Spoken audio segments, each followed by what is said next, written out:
Assalamualaikum warahmatullahi wabarakatuh. Perkenalkan, nama saya Hafid Adi Nugroho dengan NIM 23963628. Saya berasal dari Magelang. Saya menjadi pemimpin organisasi bisnis yang berjalan di bidang pakaian. Saya memiliki visi dan misi. Visi saya menjadikan merek pakaian yang mengunggulkan kenyamanan, kualitas, dan dengan desain yang modern. Untuk misi saya, menyediakan produk-produk pakaian dengan desain-desain yang modern dengan kualitas yang bagus. Yang kedua, menyediakan beberapa jenis-jenis outfit yang mengedepankan kualitas yang bagus dan desain yang inovatif. Yang ketiga, menyediakan merek pakaian yang bagus, unggul, tetapi harga yang terjangkau. Bagaimana Anda memulai proses menjadi pemimpin? Yang pertama, dalam memimpin organisasi bisnis dari bidang pakaian, harus melakukan pendekatan yang hati-hati dan banyak perencanaan. Yang pertama adalah menentukan visi dan misi yang jelas, karena visi dan misi adalah hal yang paling utama dalam sebuah organisasi agar menentukan tim tahu bahwa yang dituju itu apa, terus bagaimana cara bisa mencapai visi dan misi itu. Yang kedua itu ada membangun tim yang solid, karena dalam sebuah tim jika saling bersemangat akan mempercepat keberhasilan dalam sebuah organisasi untuk mencapai visi dan misinya. Terus yang ketiga, komunikasi yang terbuka dan transparan agar dalam tim bisa saling percaya dan saling mendukung. Bagaimana proses menjelaskan kepada anggota atau penikmat agar bisa mencapai visi? Yang pertama ada komunikasi yang jelas dan inspiratif. Yang kedua, menghubungkan visi dengan tujuan pribadi anggota tim. Yang ketiga, membangun rencana aksi yang terukur. Yang keempat, melibatkan tim dalam proses pengambilan keputusan. Yang kelima, menggunakan cerita untuk menghidupkan visi. Yang keenam, mengkomunikasikan kemajuan dan merayakan pencapaian. Yang ketujuh, memberikan teladan yang baik. 8, menjaga semangat dan motivasi antar tim. Dengan cara ini, visi tidak hanya menjadi tujuan jauh di depan, tapi menjadi bagian dari perjalanan hari-hari yang melibatkan semua anggota tim. Bagaimana cara menghadapi masalah yang datang baik dari internal ataupun eksternal? Yang pertama itu menangani masalah internal. Yang pertama, identifikasi penyebab masalah.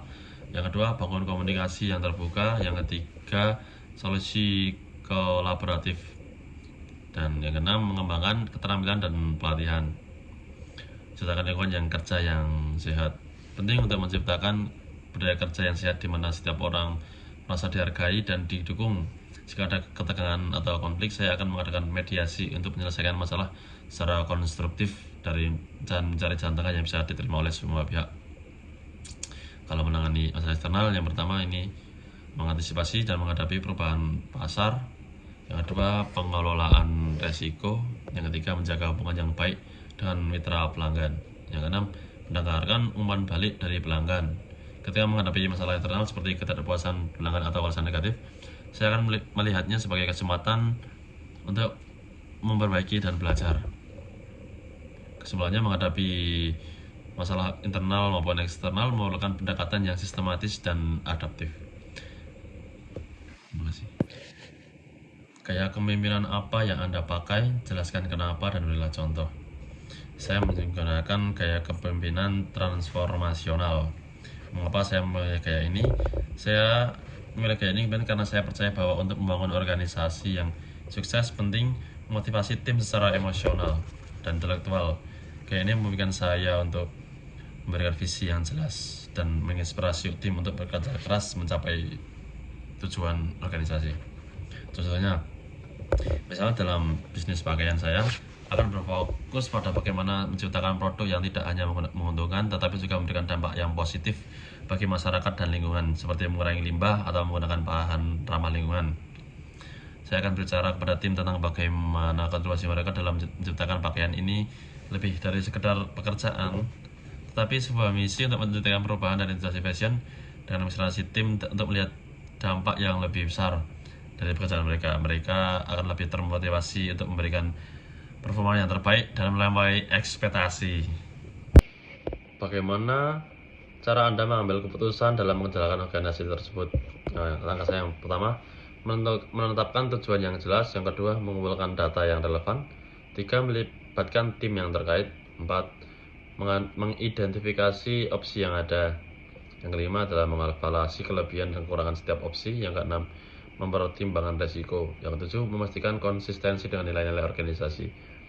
Yang ke-8, mencari masukan dan pelanggan dari stakeholder. Ya, 9, mempertimbangkan keuntungan jangka panjang vs keuntungan jangka pendek sebelum menggunakan institusi yang terinformasi. Yang ke-11, mengevaluasi dampak keputusan terhadap tim. Keputusan yang diambil harus membutuhkan dampaknya terhadap tim. Apakah keputusan ini akan meningkat atau mengurangi motivasi mereka? Saya akan memastikan bahwa keputusan yang diambil menciptakan peluang bagi pengembangan dan kesejahteraan anggota lain. Yang terakhir, apa yang Anda implementasikan setelah belajar kepemimpinan untuk kehidupan sehari-hari?